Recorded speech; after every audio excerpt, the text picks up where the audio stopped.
यह अनुभव प्रचारक स्वामी जी, दिव्य ज्योति जागृति संस्थान, इनका है। एक दिन महाराज जी कुछ स्वामी जनों के साथ बैठकर विश्व भर में लोगों द्वारा नशीले पदार्थों के सेवन और उनके दुष्परिणामों के संबंध में चर्चा कर रहे थे।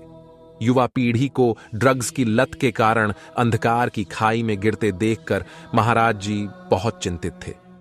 जनमानस को नशीले पदार्थों के सेवन से होने वाली हानि से कैसे अवगत करवाया जाए, उन्हें इसके सेवन से किस प्रकार रोका जाए। महाराज जी इस गंभीर विषय में हम सभी के विचार जानने के लिए उत्सुक थे।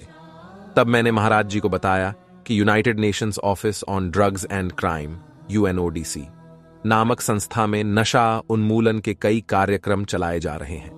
ये सुनते ही महाराज जी ने मुझसे पूछा, क्या इस संस्था के उच्चाधिकारी दिव्य ज्योति जागृति संस्थान में दी जाने वाले ब्रह्म ज्ञान और ध्यान की प्रक्रिया, जिससे ड्रग्स या नशे से पूर्णतः मुक्त हुआ जा सकता है, से अवगत हैं? मैंने झिझकते हुए उत्तर दिया, शायद नहीं। महाराज जी ने तुरंत कहा, तुम लोगों को उनसे मिलना चाहिए। उन्हें ब्रह्म ज्ञान और ध्यान की प्रक्रिया से होने वाले लाभ के बारे में बताना चाहिए।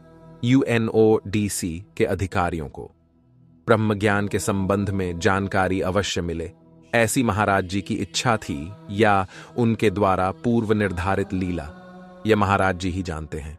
सच कहूं, मेरे मन में तो कई प्रश्न घूमने लगे, जैसे हम तो UNODC के किसी पदाधिकारी को नहीं जानते।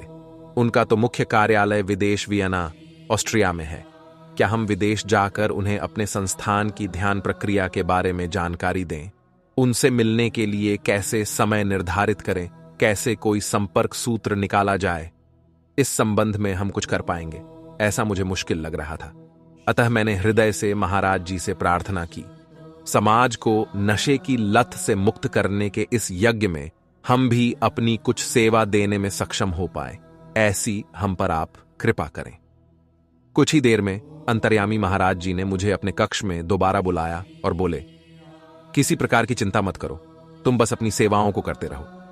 सदा याद रखना, जब सद्गुरु निर्देश देता है तो वही सब प्रबंध करके आश्रय, साधन और सफलता भी प्रदान करता है। उसी दिन 23 मई 2006 को जब मैं एक स्वामी जी के साथ कैदियों को सत्संग सुनाने तिहाड़ जेल पहुंचा, तो हमने जेल नंबर 5 के बाहर एक गाड़ी के ऊपर संयुक्त राष्ट्र का प्रतीक चिन्ह लगा देखा। सुबह महाराज जी के साथ संयुक्त राष्ट्र के संबंध में हुई चर्चा का मुझे तुरंत स्मरण हो आया। जेल परिसर में प्रवेश करने पर वहां की गई साज सज्जा को देखकर लगा कि किसी विशेष कार्यक्रम का आयोजन हो रहा है। उस समय तक हम नहीं जानते थे कि जेल नंबर 5 के कार्यालय में हमारी भेंट किससे होने वाली है।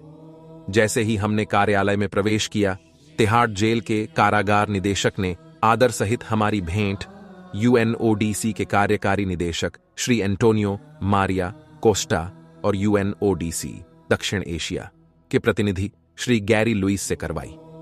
वे तिहाड़ जेल के निरीक्षण के लिए विदेश से भारत पधारे थे।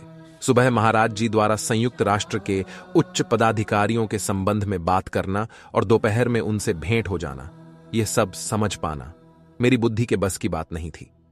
फिर क्या था, स्वामी जी और मैंने दिव्य ज्योति जागृति संस्थान के संस्थापक संचालक गुरुदेव श्री आशुतोष महाराज जी द्वारा दिए जा रहे ब्रह्म ज्ञान व ध्यान साधना की विस्तृत जानकारी उन पदाधिकारियों को प्रदान की। भगवान श्री कृष्ण ने गीता में अर्जुन से कहा था, तुम मेरे सेवा कार्य में यंत्रवत सक्रिय रहो, कार्य को मैं स्वयं पूर्ण करवा लूंगा। युद्ध तो पहले ही जीता जा चुका है। सद्गुरु परिस्थिति उत्पन्न होने से पूर्व ही उसे जान लेते हैं और स्वयं ही दिव्य लीला कर कार्य को निर्विघ्न पूर्ण भी करवाते हैं। ऐसे ही महाराज जी पहले से ही जानते थे कि जेल में UNODC के अधिकारियों से हमारी मुलाकात होगी, इसलिए उन्होंने सुबह ही हमें निर्देश दे दिया था ताकि हम उन्हें संदेश देने में झिझके नहीं। इस घटना से मुझे महाराज जी की अंतर्यामिता का प्रत्यक्ष अनुभव मिल गया और साधकता का सूत्र भी समझ आ गया कि हमें महाराज श्री के युगल चरणों में श्रद्धा भाव रखकर यंत्रवत गुरु आज्ञा में चलना चाहिए।